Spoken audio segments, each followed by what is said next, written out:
limits involving infinity.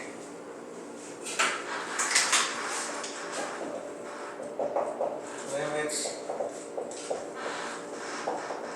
involving infinity.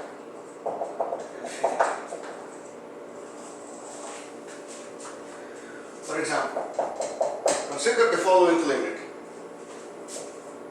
Limit as x approaches 3 plus, which means it's the right-hand limit of 5 divided by x minus 3.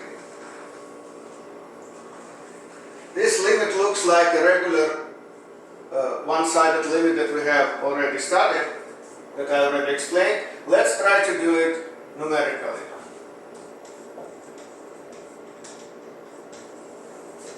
Numerically means using the calculator, so I will enter this function into the calculator. 5 over x minus 3. And then I'm going to use the table feature of the calculator.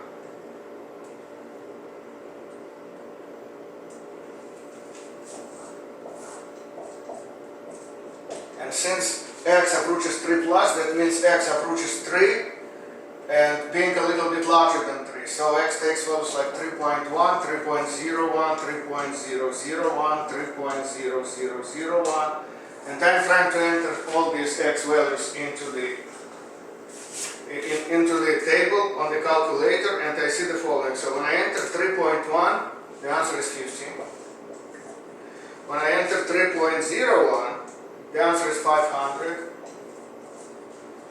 3.001, the answer is 5,000. Then the answer is 50,000, etc.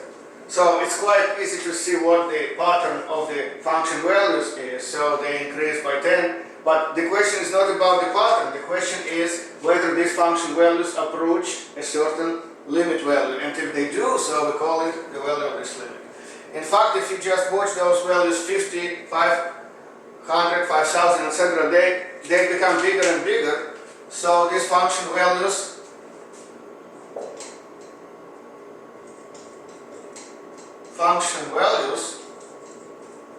grow without bound. They become bigger and bigger and bigger and never stop. So this behavior of function values or any numbers, this behavior is called infinity. So we say that the function values grow to infinity.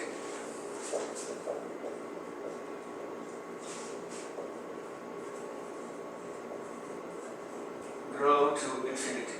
And when this happens, we say that the limit, limit equals infinity.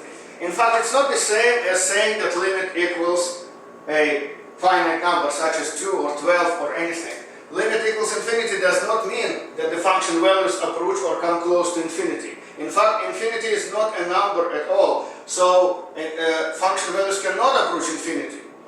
There is no way to approach infinity. This is only a notation saying that function values grow bigger and bigger. So infinity is not a number, it's behavior of function values or any numbers. So this behavior means that function values grow bigger and bigger. So this is limit, and typically in this situation we say that limit equals infinity, and this is example of a limit involving infinity. Now let's consider a different example. It's a similar example that same example only with 3 minus. So let's see what the difference is. Limit of 5 over x minus 3, only x approaches 3 minus, which is left-hand limit, which means, again, I want to do this numerically, and numerically it's the same function, so I don't need to change the function on the calculator, but I want to change the x value. So x values now approach 3, so come close to 3, but being a little smaller than 3, so 3 minus something. So I will take numbers like 2.9, 2.99, 2.999, etc. So if I do try 2.9, 2.9.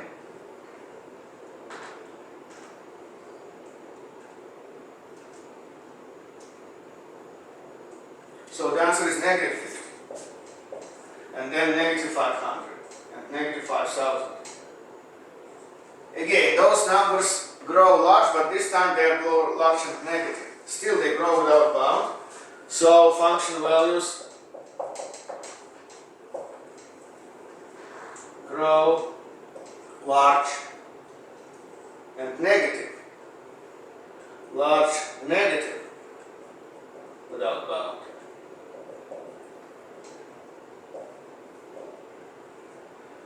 And when this happens, we say that function values approach negative infinity. Again, in the same sense. Negative infinity is also not a numerical value or not a number. So when we say that function values approach negative infinity, it only means that they grow large and negative. So it's behavior of function values, not really a number that they may approach. So we say function values approach negative infinity. And so this limit, we say that this limit equals negative infinity. So this is how to calculate limits involving infinity, how to calculate limit that equal infinity numerically. Now there is a way to calculate such limits algebraically as well. So let's try to do both of these limits algebraically now.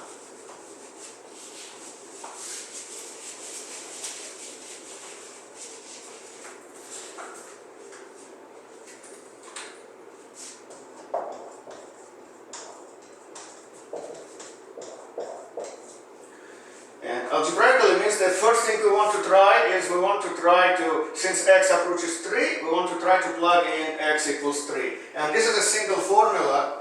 So in terms of continuity, this is a single formula. So by one of the rules that we have studied before calculating limits, we can just plug in x equals 3. And this is algebraic way of calculating limits.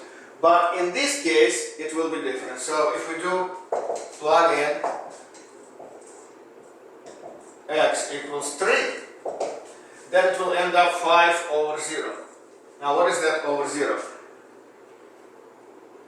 We already studied that 0 over 0 does not mean that the limit is undefined. 5 over 0 or any non-zero over 0 actually means that the limit is infinite, so limit equals infinity. So here is the rule in this context, that any non-zero numerator, non-zero divided by 0 is infinity or negative infinity. So that's how we know that the answer should be either infinity or negative infinity. Now how can we determine if it's infinity or negative infinity? Well, in order to tell which one it is, we need to check signs. Check if the sign is positive or negative. Well, sign of a fraction means sign of numerator over sign of denominator. The numerator is 5, so it's plus.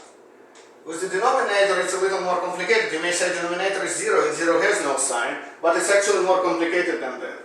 Because x approaches 3 plus means that x is slightly greater than 3, such as we did previously, we did it numerically like 3.1. And if x is like 3.1, slightly larger than 3, that means x minus 3 is a number like 0.1, which is slightly larger than 0. It's a positive number. So we get positive divided by positive. And positive divided by positive is positive. And since we already know that it must be infinity, and now because of the positive, because now we know that it must be positive, that it must be positive infinity, this one. That's how we know that the answer is infinity. Similarly, we can do this limit algebraically.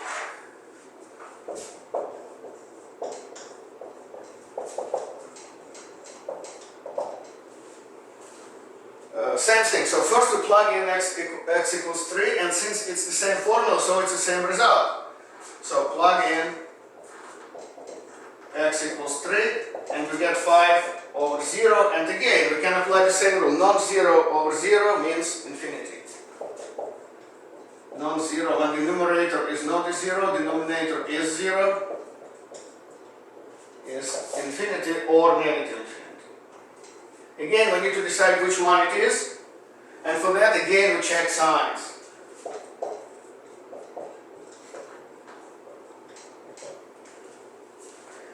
So once again, the numerator is always 5, so the sign of the numerator is positive.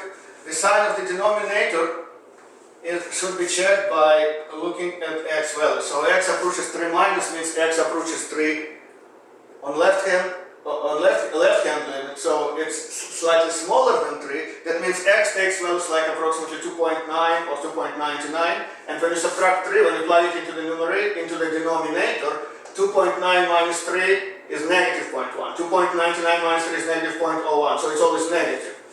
So the denominator is now negative, and we ended up plus divided by minus. Plus divided by minus is a minus, so it's negative. The answer should be negative, and since we already know it must be either infinity or negative infinity, so since we already know it's negative, then the answer is of course negative infinity. So this is the answer. That's how we can do it algebraically. In fact, in this case, algebraic method is much simpler. You don't need to factor anything or cancel anything. You just need to plug in, and in case you got 0 at the bottom in the denominator and non-zero in the numerator, you need to check signs and then decide which infinity it is. Now, the question may be also like, what if it was two-sided limit?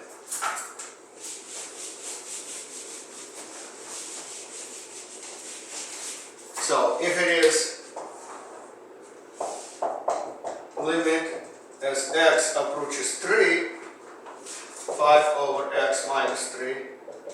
So what can you write here? Well, the two-sided limit means that it's the approach here is the same as we previously did with the limits when limit equals a number. So we have to do it two ways: when x approaches 3 plus and when x approaches 3 minus, or like we did it from graphically. So when x approaches 3 plus, the answer is infinity. When that x approaches 3 minus, the answer is negative infinity.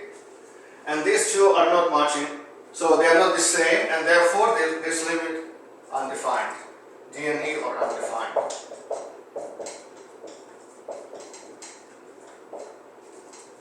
Now, in other examples, you may have situations in which the right-hand limit and the left-hand limit are both types of infinity. For example, both of them are negative infinity.